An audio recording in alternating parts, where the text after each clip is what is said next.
هلمند کې د یوې ټرافیکي پیښې له امله 21 تنه مړه او تر 30 تنو زیات ټپیان سوي دي.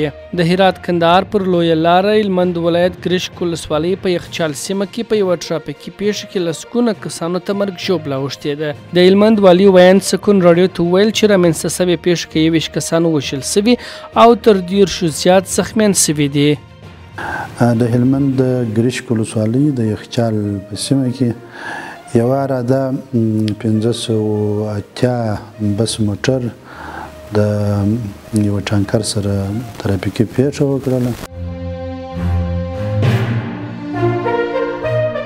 د سرپرست حکومت ویاند د خبریالانو د ملي ورځې په مناسبت د هیواد ټولو خبریالانو ته د دغې ورځې مبارکي ویلې او هغوی ته یې د اسلامي ارزښتونو او ملي ګټو په چوکاټ کې د الله خدمت کولو هیله څرګنده کړې ده.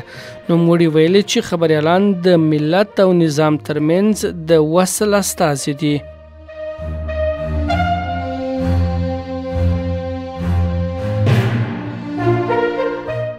د سرپرست حکومت اداري مرستیال د هیواد له یو شمېر ډاکټرانو او متخصصینو سره په لیدنه کې ویلي چې سرپرست حکومت ټولو هیوادوالو ته د غوره روغتیایي خدمتونو وړاندې کولو ته ژمن دی او هڅه کوي چې د روغتیایي سکتور پر منل سوو معیارونو برابر کړي.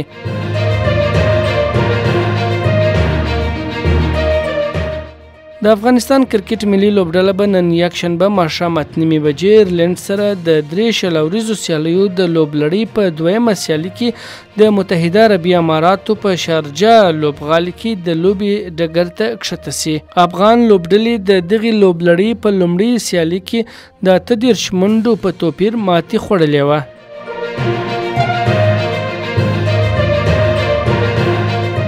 د جوکاپو سرپرست وزیر ازبکستان ته د سفر په ترڅ کې د دې هیواد د مسلمانانو ادارې له مشر نورالدین خالق نظر سره لیدلي دي. په دې لیدنه کې له سرپرست حکومت په ځانګړي ډول د حج او اوقافو وزارت سره د همکاریو او اړیکو پر پیاوړتیا، د دواړو هیوادونو د علماو ترمنځ د اړیکو پر همغږۍ، د جوماتونو او دیني زده کړو په برخه کې د تجربو پر شریکولو خبرې شوې دي.